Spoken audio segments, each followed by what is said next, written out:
اعوذ باللہ من الشیطان الرجیم بسم اللہ الرحمن الرحیم الحمد للہ الذی یؤمن الخائفین وینجی الصالحین وجزاء المستکبرین ویہلک ملوکا ویستخلف آخرین والصلاة والسلام علی اشرف الانبیاء المرسلین نبینا سیدنا ابی القاسم محمد وعلی آلہ الطیبین الطاہرین المعصومین لا سیما بقیت اللہ فی الارضین روحی وارواحنا لتراب مقدم الفدا ولعنت اللہ علی اعدائہم اجمعین بسم اللہ الرحمن الرحیم رب اشرح لی صدری ویسر لی امری واحلل عقدۃ من لسانی یفقہوا قولی اما بعد فقد قال اللہ تبارک وتعالی فی کتاب الحکیم والقرآن المجید یا ایہا الذین آمنوا اتقوا اللہ وکونوا مع الصادقین۔ ماہ رمضان ہے اور شب ضربت مولا کائنات علیہ الصلوۃ والسلام ہے، اور آج کی رات شب قدر کی طاق راتوں میں پہلی رات ہے۔ یقیناً ابھی تک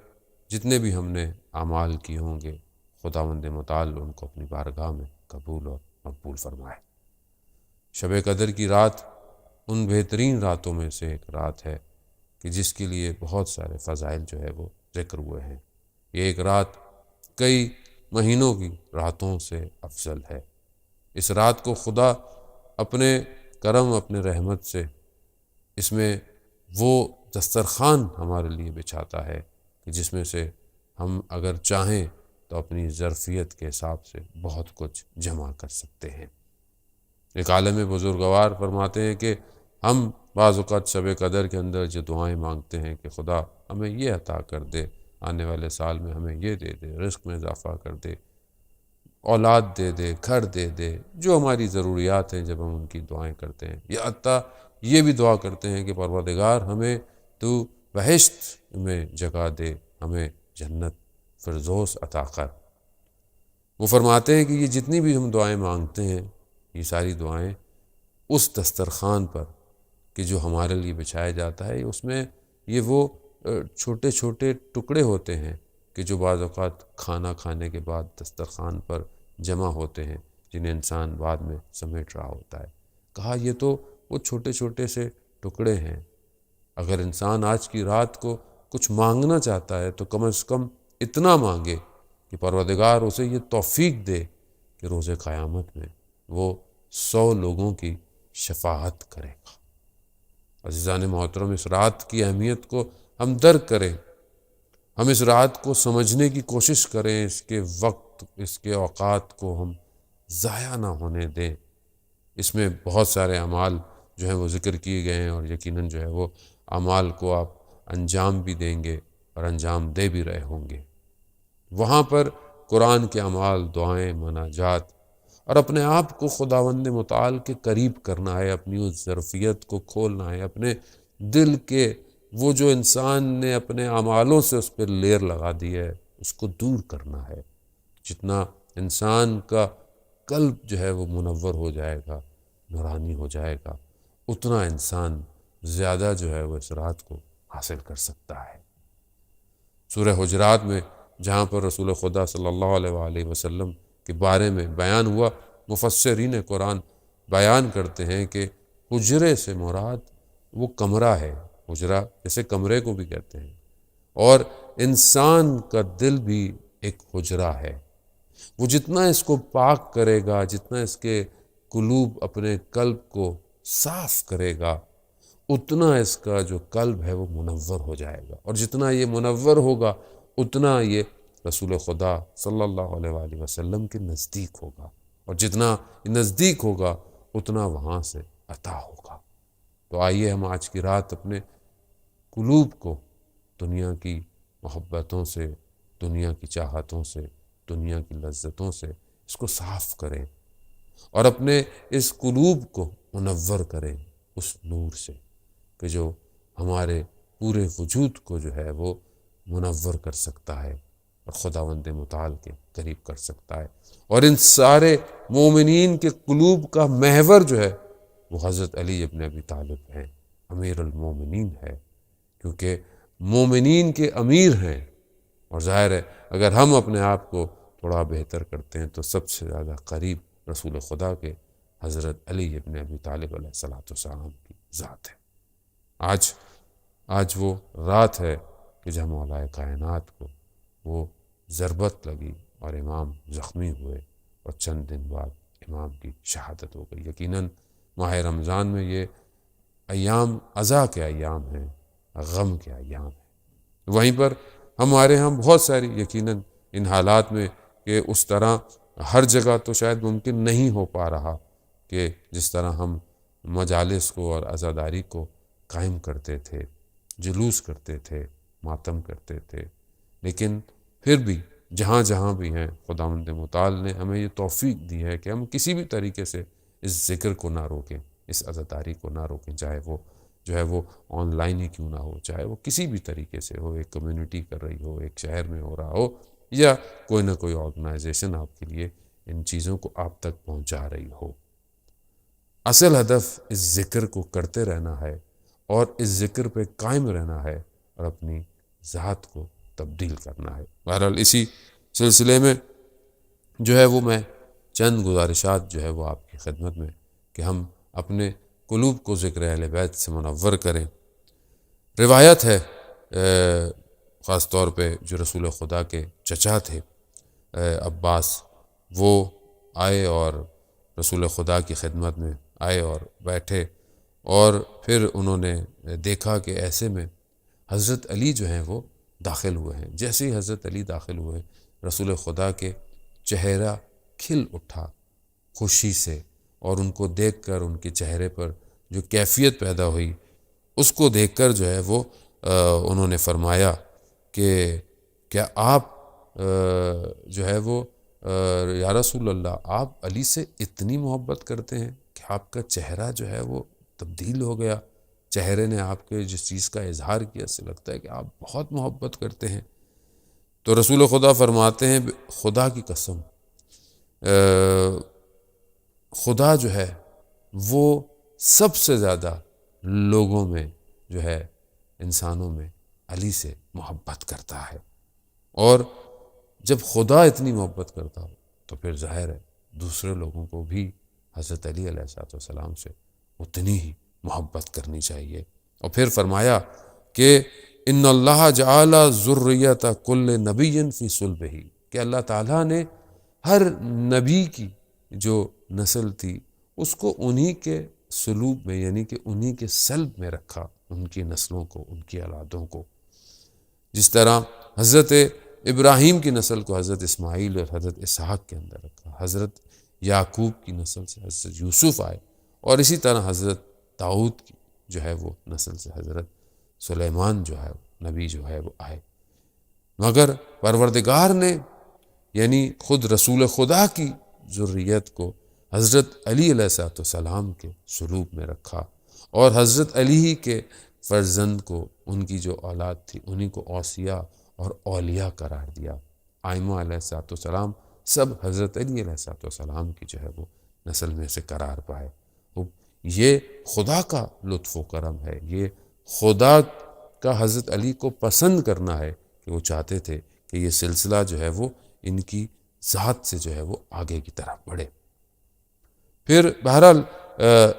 اب حضرت علی علیہ السلام سے محبت کرنا یا ان کی حمد و ثنا کرنا یا ان کے بارے میں کہنا یہ ہمارے بس کا کام نہیں ہے، کہ جس کے لیے جو ہے وہ قرآن حمد و ثنا کر رہا ہو، جس کے لیے قرآن یہ کہہ رہا ہو کہ دنیا کے سارے درخت قلم بن جائیں اور سارے سمندر جو ہے وہ سیاہی بن جائیں، مگر پھر بھی کلمت اللہ کے فضائل بیان نہیں کیے جا سکتے۔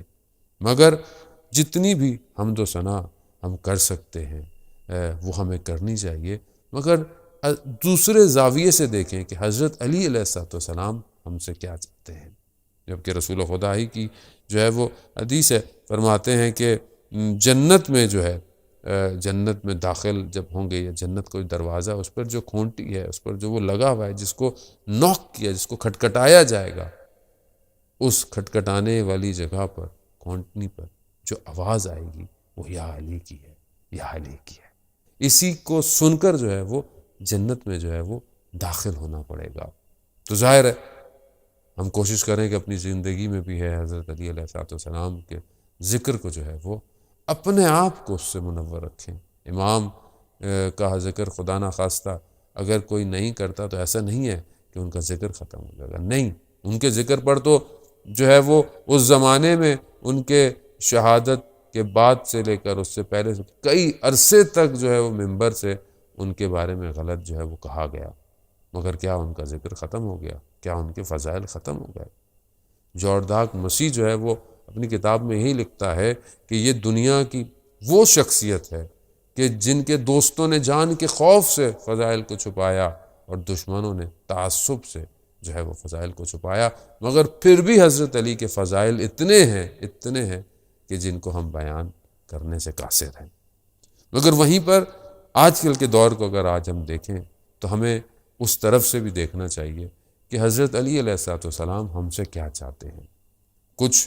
ان کے بھی ہم سے انتظارات ہیں، کچھ وہ ہم سے بھی چاہتے ہیں کہ ہم کیسے ہوں۔ تو میں آج بہت زیادہ تو آپ کا وقت نہیں لوں گا، اور کیونکہ اعمال کی رات ہے اور اعمال میں آپ مصروف رہیں، لیکن بہرحال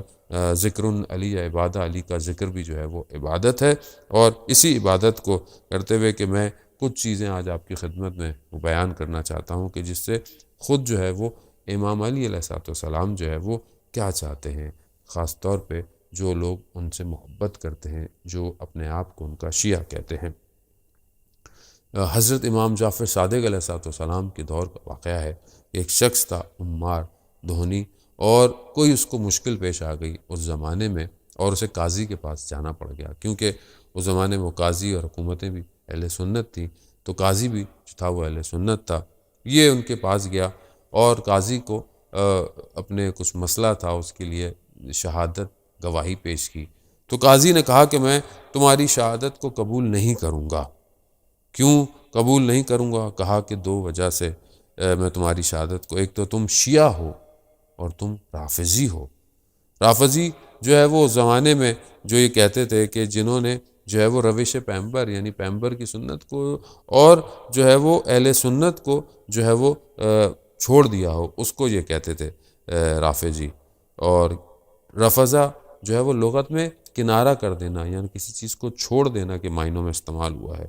قاضی نے جب یہ کہا کہ تم نے جو ہے وہ خلفاء اور ان کی ساری چیزوں کو چھوڑ دیا ہے اور تم امامت امیر المومنین کے معتقد ہو اور ائمہ علیہ السلام کو، اور تم ان کو جو ہے وہ امام مانتے ہو، اس لیے جو ہے وہ میں تمہاری شہادت کو قبول نہیں کروں گا۔ یہ سننا تھا، اس نے گریہ شروع کر دیا، رونا شروع کر دیا۔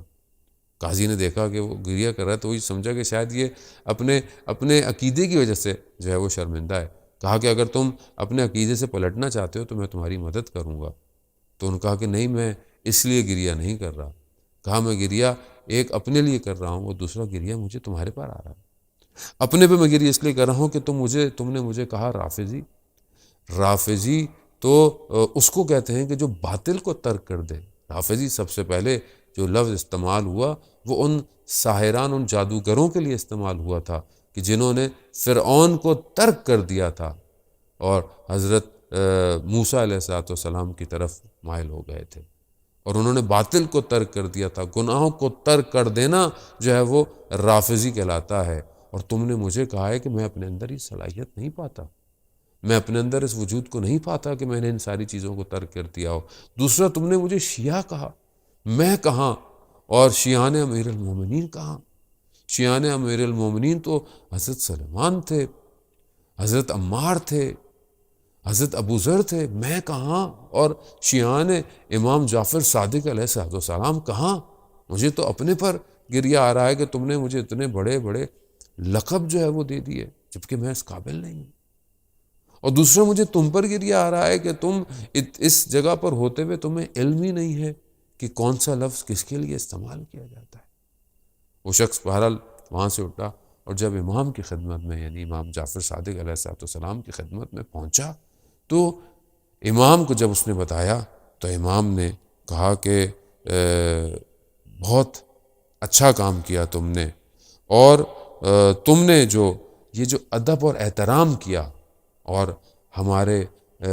اس کے لیے تم نے دفاع کیا، ڈیفینڈ کیا، خدا تمہارے سارے گناہوں کو معاف کر دے۔ اب یہ بہت زیادہ ضروری ہے کہ انسان جو ہے وہ دفاع کرے ولایت کا، اور ولایت کا یہ وہ پہلی صفت ہے کہ جس کے لیے امیر المومنین علی ابن ابی طالب علیہ السلام ہم سے چاہتے ہیں۔ بعض اوقات بعض لوگ کہتے ہیں کہ لوگ ہم سے پوچھتے ہیں،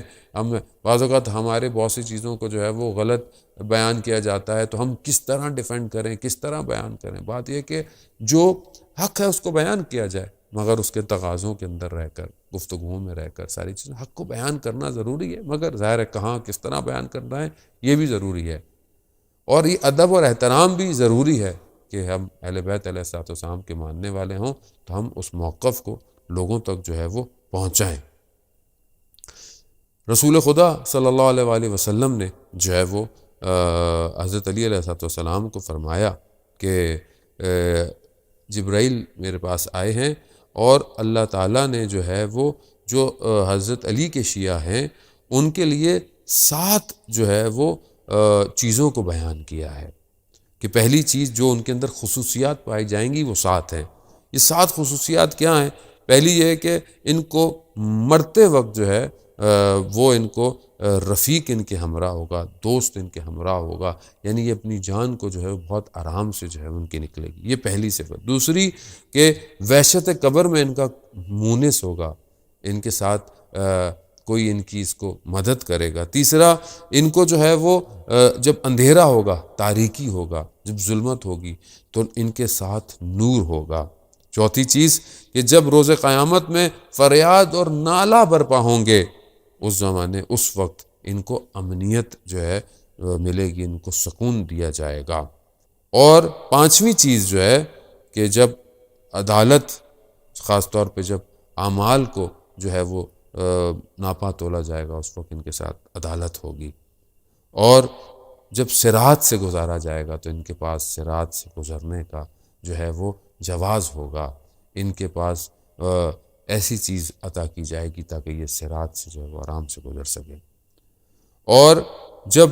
ان کو جنت میں داخل کیا جائے گا تو یہ باقی لوگوں سے پہلے جو ہیں وہ جنت میں داخل کیے جائیں گے۔ یہ 7 خصوصیتیں شیعان علی ابن ابی طالب علیہ السلام کی ہیں کہ پروردگار ہمیں آج کی رات کے صدقے میں ہمیں یہ خصوصیات جو ہے وہ عطا فرمائے۔ اب میں بہت تیزی سے بہرحال ان صفات کو، ان انتظارات کو جو امام علی چاہتے ہیں شیعان حیدر کرار سے، اپنے شیعوں سے، وہ کیا ہونی چاہیے۔ پہلی صفت امام فرماتے ہیں کہ ہمارے شیعتنا متبادلون فی ولایتنا، ہمارے شیعہ وہ ہیں کہ جو ہماری راہ ولایت میں بذل کرتے ہیں، خرچ کرتے ہیں، اپنے ہر طریقے سے ہماری ولایت کے لیے اپنی جو بھی ان کو اللہ نے عطا کیا اس کو خرچ کرتے ہیں، چاہے وہ مجلس کرانا ہو، چاہے وہ جشن ہو، چاہے وہ جو ہے وہ کسی بھی طریقے سے کوئی اور کام ایسا ہو کہ جس سے ولایت لوگوں تک پہنچے، ولایت کا اظہار ہو رہا ہو، ولایت کے لیے خرچ کرنا ہو، وہ کرتے ہیں۔ یہ پہلی خصوصیت ہے۔ شاید ہو سکتا ہے کوئی شاعر شعر کہہ کر جو ہے وہ بذل کرے، شاید ہو سکتا ہے کوئی خطیب جو ہے وہ فضائل امیر المومنین بیان کر کر جو ہے وہ بذل کر سکے۔ ہر شخص کو جو بھی خدا نے اسے عطا کیا ہے اسے چاہیے کہ ان چیزوں کے ذریعے سے، ان خصوصیت کے ذریعے سے ولایت کا جو ہے وہ معاملے میں بذل کریں اور ولایت کو جو ہے وہ پہنچائیں لوگ۔ یہ پہلی خصوصیت ہے۔ خاص طور پہ دوسری خصوصیت، اور اسی کے ذیل میں ایک واقعہ صدر اسلام سے بیان ہوتا ہے کہ آپ جانتے ہیں کہ نجاشی جو حبشہ کا جو بادشاہ تھا وہ سب سے پہلا بادشاہ تھا کہ جس نے جو ہے وہ اسلام کو قبول کیا تھا۔ رسول خدا بھی جو ہے وہ ان سے بہت ارادت اور محبت رکھتے تھے۔ جب اس کی حکومت ختم ہو گئی، جب اس کا دنیا سے چلا گیا تو حکومت میں مشکلات ہوئی، اور اس کی جو بیٹا تھا اس کو جو ہے وہ وہاں سے جانا پڑ گیا اور وہ غلام بن کر جو ہے وہ مکہ کی طرف آیا۔ امیر المومنین علیہ السلام کا جب پتہ چلا کہ وہ آیا ہے تو اس کو جو ہے بلایا گیا، اس کو پیسے دے کر آزاد کرایا گیا، اور امام نے اسے جو ہے وہ کچھ زمین دی اور کچھ کام کرنے کے لیے کہا گیا۔ یہاں پر جو ہے وہ جب وہ اتنے عرصے رہا اور امیر المومنین علیہ السلام کی ولایت میں اتنا جذب ہو گیا، کچھ عرصے کے بعد جو ہے وہ حبشہ سے لوگ آئے جن کو پشیمانی ہوئی کہ ایسا نہیں کرنا چاہیے تھا، دوبارہ سے کہا کہ واپس آؤ اور تخت و تاج واپس لے لو اور دوبارہ سے آ کر جو ہے وہ ہمارے بادشاہ بن جاؤ۔ لیکن وہ امیر المومنین علیہ السلام کی ولایت میں اتنا جذب ہو چکا تھا، اس نے بولا کہ میں یہاں سے چھوڑ کر نہیں جاؤں گا، یعنی گویا اپنے اس اسٹیٹس کو، اپنے اس اقتدار کو مولا کی ولایت میں جو ہے وہ بذل کر دیا۔ ہو سکتا ہے اس کی ریکوائرمنٹ یہ ہو سکتا ہے کسی کے لیے ہر الگ الگ جگہوں پر کہیں پر جو ہے وہ کچھ کام کر کرنا، کہیں کسی مقام پر رہ کر ولایت کی خدمت کرنا بھی بہت ضروری ہو، تو ہمیں ان ساری چیزوں کو دیکھنا ہے کہ جو بھی ہمیں خداوند متعال نے صلاحیت دی ہیں، ہم ان صلاحیتوں کو برائے کار لاتے ہوئے اس ولایت کے لیے اپنا بذل جو ہے وہ اختیار کریں۔ واقعات تاریخ میں اور صدر اسلام میں بہت سارے ہیں، میں بہرحال بہت جو ہے وہ اختصار کے ساتھ جو ہے وہ آپ کی خدمت میں جو ہے وہ پیش کر رہا ہوں۔ دوسری چیز جو امام علی علیہ السلام چاہتے ہیں کہ شیعہ حیدر کرہ، شیعہ جو ہیں ان کے اندر کیا، وہ المتحابون فی مودتنا، یعنی شیعہ جو ہیں وہ آپس میں دوست ہوں، آپس میں رفیق ہوں، آپس میں ایک دوسرے کا خیال رکھیں، ایک دوسرے کی مدد کریں، ایک دوسرے کے ساتھ اچھے رہیں۔ اب یہ صفت جو ہے وہ دو طرفہ ہے، ایسا نہیں ہے کہ ایک کر رہا ہو تو دوسرا نہیں کرے۔ یہ بہت ضروری ہے کہ ہمیں آپس میں ایک دوسرے کے ساتھ اچھا برتاؤ کرنا ہے، بلکہ اور صفات بھی اسی سے ریلیٹڈ ہیں، لیکن یہ ہے کہ آپس میں ایک دوسرے کے ساتھ محبت کریں،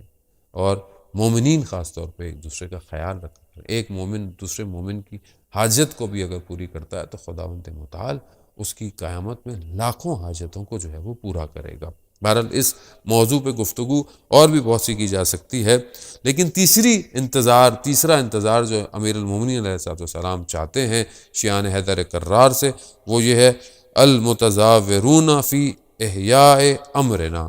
یعنی شیعہ جو ہیں وہ ہمارے ایک دوسرے کی زیارت پہ، ایک دوسرے سے ملاقات کے لیے جاتے ہیں، اور وہاں پر جب آپس میں بیٹھتے ہیں تو ہمارے امر کو جو ہے وہ زندہ کرتے ہیں، ہماری گفتگو کرتے ہیں، ہمارے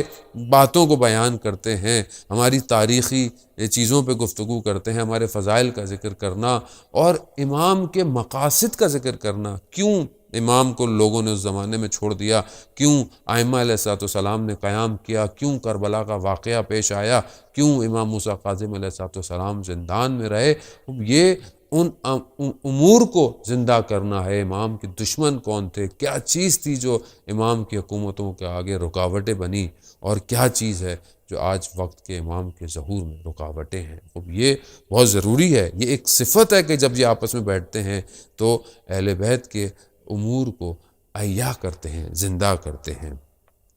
اور خاص طور پر بعض جگہ آیا بھی ہے کہ اگر کم لوگ بھی ہوں بیٹھے ہوں تو خدا انہی کی تعداد کے حساب سے فرشتوں کو جو ہے ان کے درمیان میں بھیجتا ہے، اور وہ ان کی گفتگوؤں پر، ان کی دعاؤں پر آمین بھی کہتے ہیں تاکہ ان کی دعائیں جو ہے مستجاب ہوں۔ ایک شخص تھا امام جعفر صادق علیہ السلام کے دور میں، وہ تبلیغ کرتا تھا ایسی جگہ پر جہاں مشرک رہتے تھے۔ جب وہ واپس آتا تھا مدینہ تو کہتا تھا مولا یہاں بہت اچھا ہے، یہاں میں آپ کو دیکھتا ہوں، یہاں دوسرے مومنین کو دیکھتا ہوں اور بہت سی چیزیں سیکھتا ہوں، لیکن جب میں وہاں جاتا ہوں تو میں غریب ہوتا ہوں، تنہا ہوتا ہوں، اگر میں وہاں مار دیا جاؤں تو کیا ہوگا میرے ساتھ؟ تو امام فرماتے ہیں کہ تم وہاں اگر مارے جاؤ تو تم پوری ایک امت کی طرح اٹھائے جاؤ گے، ہاں مگر وہاں پر اگر تم لوگوں کو تذکر دیتے تھے ہمارے امر کا، اور تم جو ہے وہ لوگوں کو ہماری طرف دعوت دیتے تھے، تو یقیناً تم وہاں مارے جاؤ تو تم ایک امت کی طرح جو ہے اٹھائے جاؤ گے۔ کتنا امپورٹنٹ ہے آج اہل بیت علیہ السلام کی سیرت کو بیان کرنا۔ امیر المومنین علیہ السلام دیکھیں ہم سے یہ نہیں چاہتے، وہ خود بھی بیان ہے بعض جگہوں پہ، یہ نہیں چاہتے کہ ان جیسے ہو جاؤ، ان جیسا لباس پہنو، ان جیسی غذا، ان جیسی خوراک، ان جیسی نہ، مگر جس حد تک وہ ہم سے چاہتے ہیں ہمیں ویسا تو ہونا چاہیے۔ بہت سارے لوگ کہتے ہیں ہم امام جیسے نہیں ہو سکتے، یقیناً نہیں ہو سکتے، امام معصوم تھے، امام ہم سے چاہتے بھی نہیں ہے کہ ہم اس طرح ہوں، مگر امام ہمیں جو تعلیم فرماتے ہیں، جو امام ہم سے واقعاً چاہتے ہیں ہم ویسے تو ہوں جو امام نے ہمارے بارے میں بیان کیا۔ میں واقعہ پڑھا تھا آیت اللہ سید محمد باقر صدر کا، عجیب میری کیفیت ہو گئی، عجیب حالت ہو گئی کہ آیت اللہ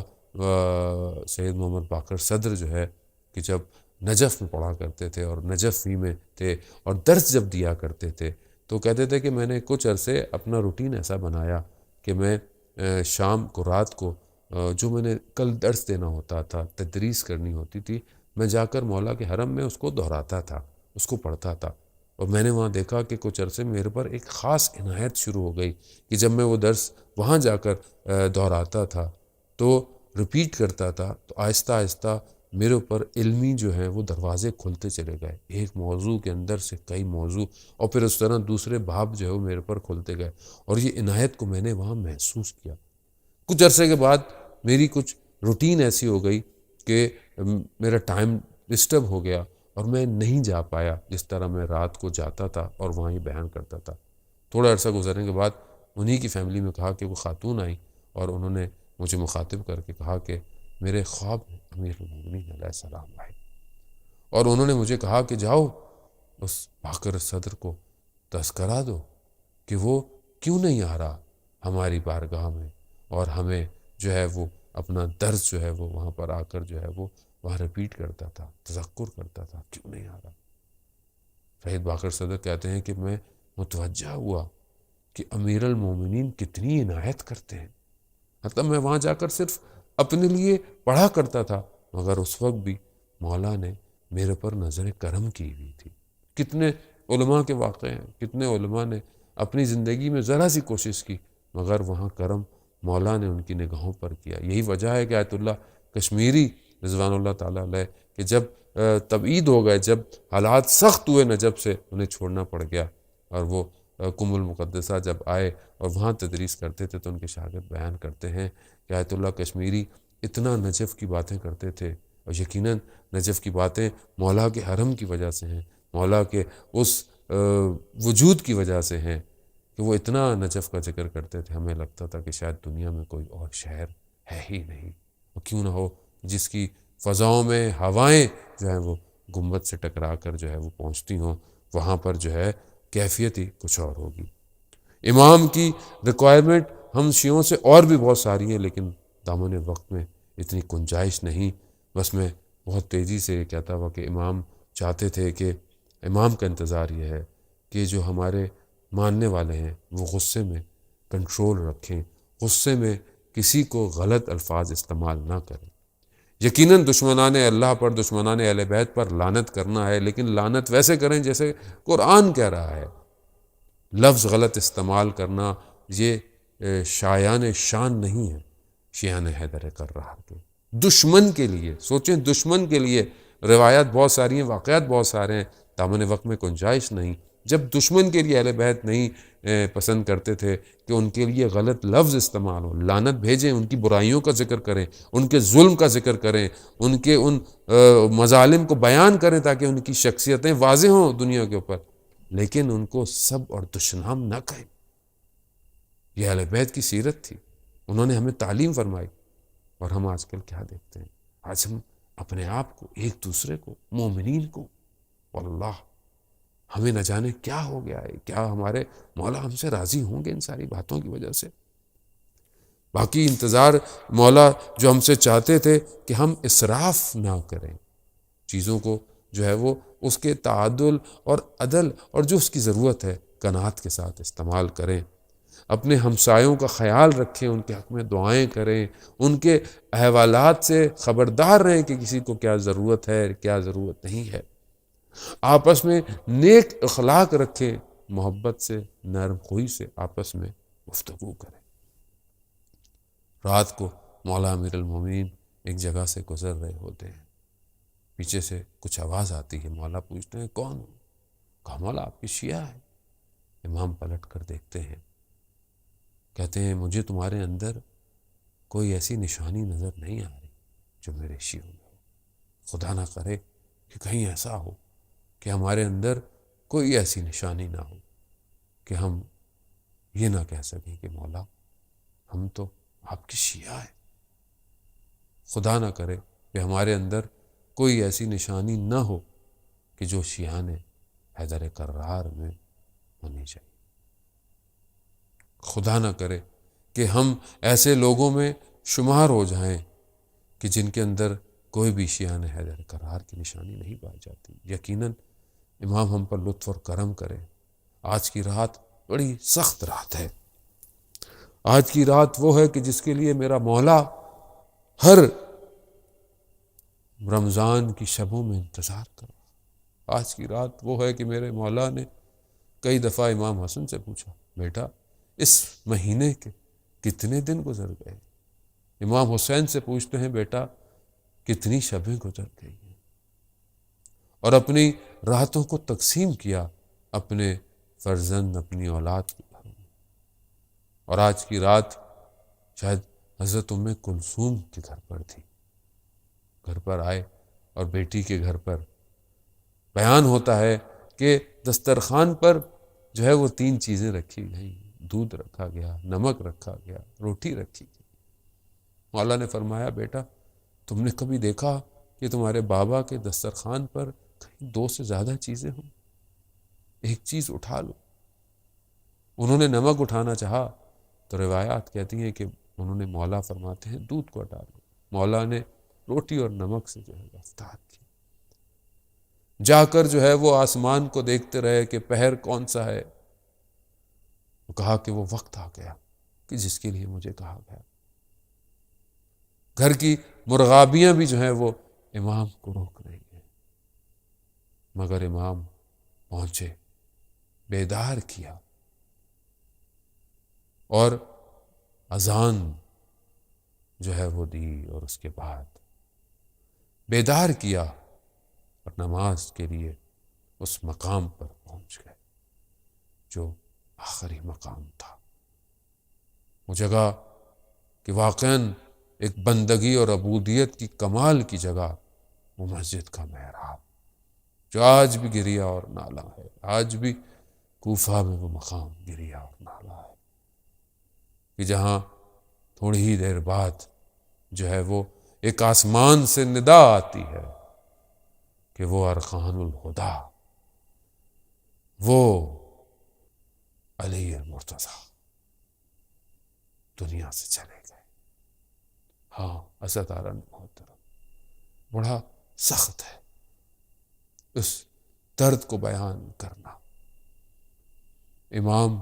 آتے ہیں، امام کے فرزند امام حسن، امام حسین اپنے بابا کو اس حالت میں لے کر جاتے ہیں، اصحاب جمع ہو جاتے ہیں، مصائب آپ سنتے رہتے ہیں۔ امام کو لے کر جا رہے ہیں اور امام کو لے کر جاتے ہیں، اصحاب بھی ساتھ ہیں، گریے کی آواز ہے، لیکن جیسے ہی گھر کے قریب پہنچتے ہیں تو کہتے ہیں اپنے اصحاب کو، بس ان کو کہو یہیں رک جائیں اور گریہ نہ کریں اور مجھے میرے پیروں پر کھڑا کر دیں، کیونکہ گھر میں میری بیٹیاں ہیں، میں نہیں چاہتا کہ ان کے کانوں تک یہ آواز جائے، ان کے کانوں کو یہ آواز سنے۔ میں کہوں گا، یا امیر المومنین، آج اس کوفہ میں آپ نہیں چاہتے کہ آپ کی بیٹیوں تک کسی کی آواز جائے، مگر یہی کوفہ ہوگا اور یہی آپ کی بیٹیاں ہوں گی اور یہی شہر ہوگا۔ آپ تو کوفہ کے یتیموں کا بھی خیال کرتے تھے مولا۔ ہاں وہ وقت آیا کہ جب طبیب نے یہ کہا کہ دودھ جو ہے وہ مولا کو دیا جائے، شاید زہر آلودہ جو زخم لگا ہے اس میں کوئی آرام آ جائے۔ جب یہ شہر میں یتیموں کو پتہ چلا تو پورے کوفہ کے یتیم ہاتھوں میں کوزے لے کر دودھ کے آ گئے